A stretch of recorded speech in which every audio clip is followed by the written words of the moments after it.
Doctor Jameel साहब, आपकी क्या राय है? मुझे बताएं, ये जो रिपोर्ट सामने आई है उसमें साफ साफ बताया गया है कि तालिबान सपोर्ट कर रहे हैं टीटीपी को, और अगर ईरान में बात की जाए अफगानिस्तान के मामलात को लेकर, इनके मसाइल को लेकर, तो वो कहते हैं हमारे तो कोई मसला ही नहीं है, हम क्यों शिरकत करें इस किस्म की मीटिंग्स में। तो ये सब जो हो रहा है, आपको क्या लगता है क्यों हो रहा है, किसकी बुनियाद पर हो रहा है, और इसके दूरअस नताइज क्या होंगे? अब अफगानिस्तान के हवाले से सूरत हाल बड़े ही एक खतरनाक मोड़ पर जा रही है, और ये अफगानिस्तान के लिए।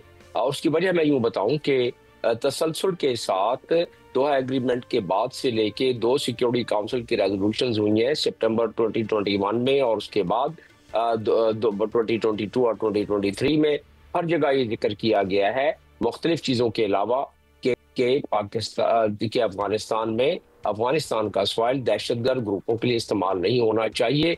उसके बाद ये 16वीं रिपोर्ट जिसका आप जिक्र कर रही हैं, जो कि मॉनिटरिंग टीम की रिपोर्ट है, analytical and assessment support monitoring team, जो कि सिक्योरिटी काउंसिल के रेजोल्यूशन के तहत तरतीब दी गई है, और जिसकी रिपोर्ट सिक्योरिटी काउंसिल में डिस्कस हुई, जिसका कि अभी हम जिक्र कर रहे हैं।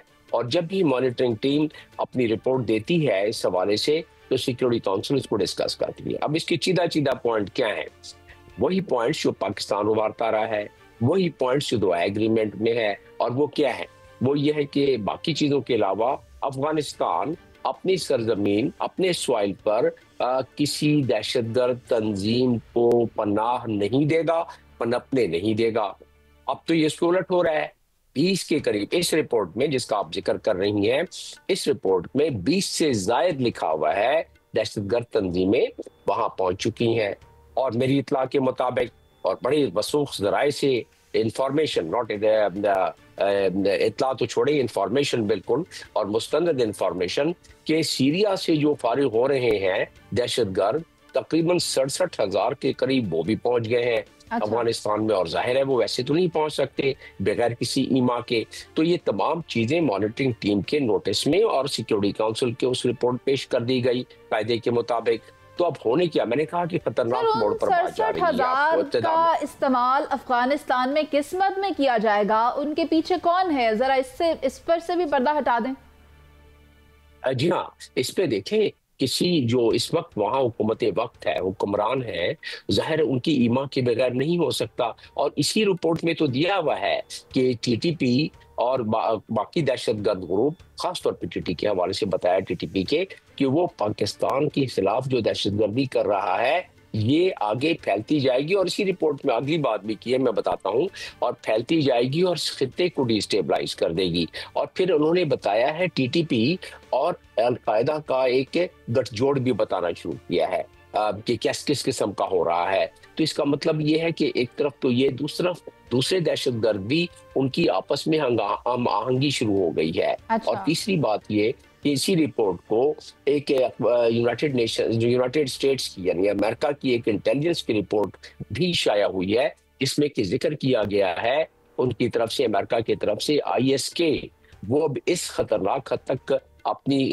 पंजे गाड़ना शुरू हो गई है कि अमेरिका में इसके असरात नजर आएंगे। बल्कि तो हो गया, 2 वाकयात तो हो चुके हैं उसकी रिपोर्ट के बाद। जो तो कहने का मतलब ये है कि अब जब दुनिया इसको खतरा समझ रही है और मॉनिटरिंग टीम भी यही बता रही है अपने रिपोर्ट में, तो होगा क्या? जाहिर मल्टीलैटरल एक्शन होगा। और जब मल्टीलैटरल एक्शन होगा तो सख्त होगा, और वो होगा अफगानिस्तान के खिलाफ।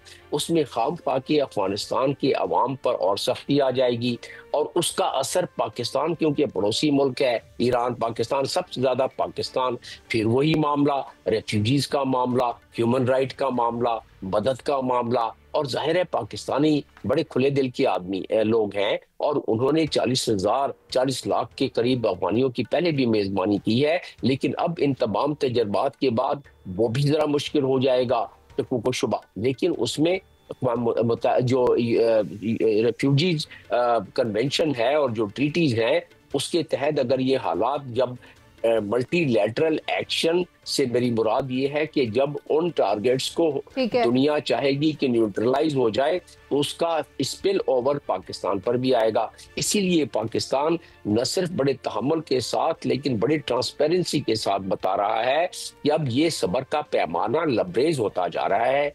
अब जब हमला होगा तब हम उसका जवाब देंगे, और हमने दिया मुख्तलिफ जगहों पर। लेकिन जहां हम जवाब देने की बात कर रहे हैं डॉक्टर जमील, हमारे साथ शहजाद हुसैन भट्ट साहब भी हैं, मैं चाहती हूँ वो भी इसमें ऐड ऑन करें। भट्ट साहब, आप मुझे बताएं, आज दुनिया पाकिस्तान को इज्जत की निगाह से देखती है, खा कितनी भी कोशिश की हो भारत ने पाकिस्तान के परसेप्शन को ख़राब करने के लिए, लेकिन अगर अल्लाह चाहे तो फिर क्या नहीं होता। आप देखें किस तरह पाकिस्तान ने भारत का मुंह तोड़ जवाब दिया, किस तरह अफगानिस्तान से होने वाली दहशत गर्दी का मुंह तोड़ जवाब दिया। अब ऐसे में आप क्या देखते हैं कि अमन को फ़रोग देने के लिए या अमन बर्पा करने के लिए क्या पाकिस्तान मुस्तकबिल में लाहे अमल इख्तियार करेगा?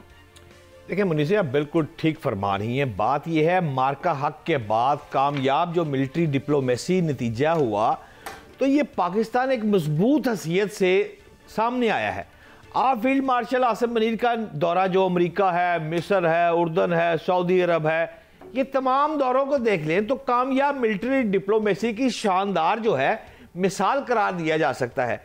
बात यह है, हमारी जो प्रॉब्लम है ना, वो भारतीय वाली प्रॉब्लम हमारी नहीं है। भारतीय मीडिया जो है वो बेपरखी उड़ाता है, वो अपनी ख्वाहिशात पे खबरें जो होती है वो अपने नाज़रीन को बताता है। लेकिन पाकिस्तान का जो मीडिया है वो सीधी और सच्ची बात करता है। और मिसाल के तौर पर मैं अपनी तरफ से कोई राय नहीं देता, मैं किसी हुकूमत की फील्ड मार्शल की बात नहीं करता, मैं तो सीधा कहता हूं आप वाशिंगटन पोस्ट पढ़ ले।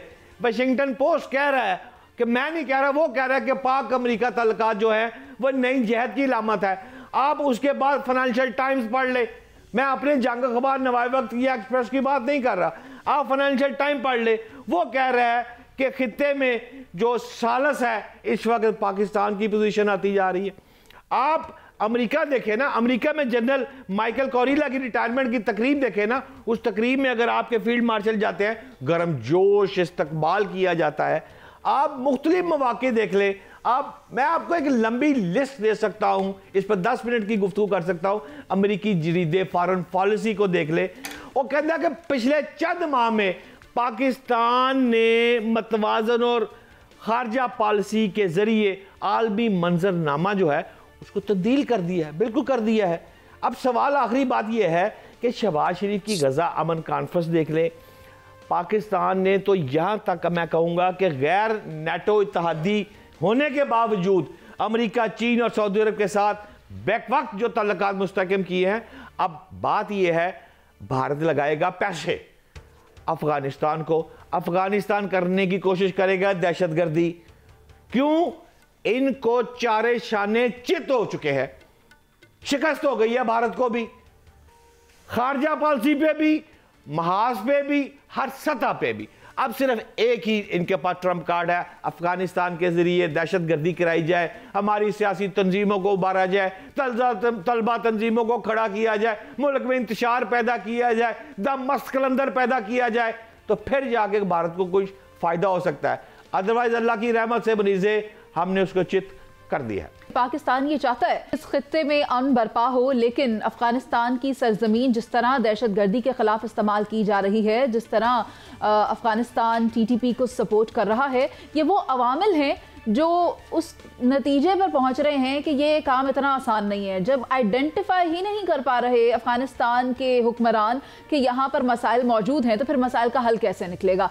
तो वहाँ पर जो आलमी ताकतें हैं, ऐसा कहना है डॉक्टर जमील का कि वो इकट्ठी होकर यकीनी तौर पे कोई मल्टीलैटरल ऑपरेशन अफगानिस्तान के अंदर कर सकती हैं और उसमें पाकिस्तान भी मौजूद होगा।